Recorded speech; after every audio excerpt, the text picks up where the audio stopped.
What's up guys, AJ with Special Occasions DJ and Lighting, your Indian wedding experts, and today I want to talk to you guys about Punjabi weddings.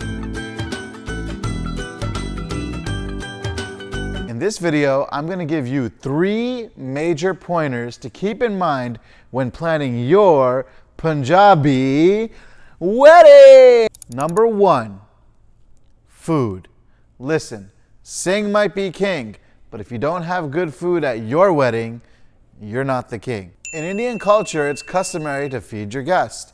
Of course, for Punjabi weddings and Punjabi culture, food holds a high regard in the household. So for our Indian guests in the United States, remember, Indian food is a priority. Do the proper research in regards to which restaurant's going to cater your wedding. And keep one thing in mind, just because they're a good restaurant does not make them a good caterer. So always lean towards a caterer that has a stellar reputation for cooking food and keeping it fresh at a remote location. Specific to Punjabi weddings, some of the most popular dishes are saag paneer, dal makhani, naan, garlic naan, chili naan, rice, shahi paneer. But now let's get to the non-veg stuff. Oh yeah! All right, lamb chops, chicken tikka masala, shish kebabs, chicken malai kebabs, tandoori shrimp, tandoori sea bass, lobster, chicken curry, chicken karai, rogan josh. And even for Punjabi weddings, try to keep the meat items separate from the vegetarian items. I don't mean separate trays, but I do mean completely separate tables or areas. Now that we got the food covered, let's cover the other big ticket item for Punjabi weddings. What do I got right here? Alcohol. Listen, Punjabi weddings need alcohol.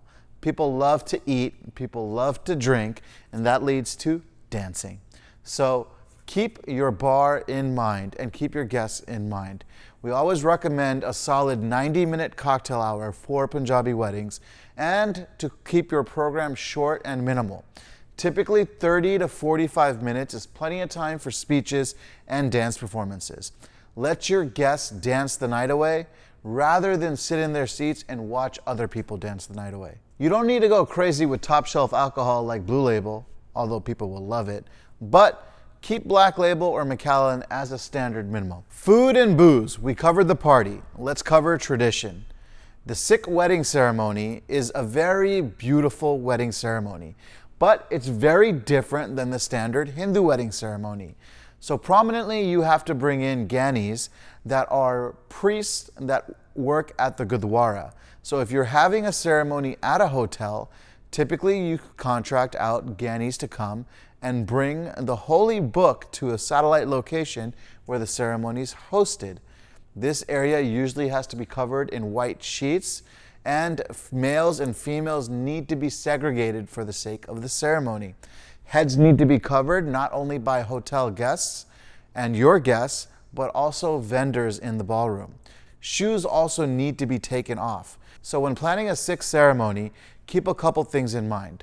Number 1, you want to have a place for people to store their shoes. Number 2, you want to make sure that you have the proper headwear for people to cover their heads. Number 3, you want to make sure that your hotel is aware that they do need to cover the ground in white cloth. Number 4, your DJ will need to provide a different sound system for a Sikh ceremony than what's usually needed for a Hindu ceremony. Usually, a Sikh ceremony requires a combination of microphones and mic stands for the folks that are singing and playing the harmonium and tabla. All of these considerations will affect your planning, time, setup, and cost. So there you have it, guys. You've got your guide to Punjabi weddings in America. If you have any questions, we have a full guide in the link below. I'm AJ with SODJ LA. Don't forget to subscribe.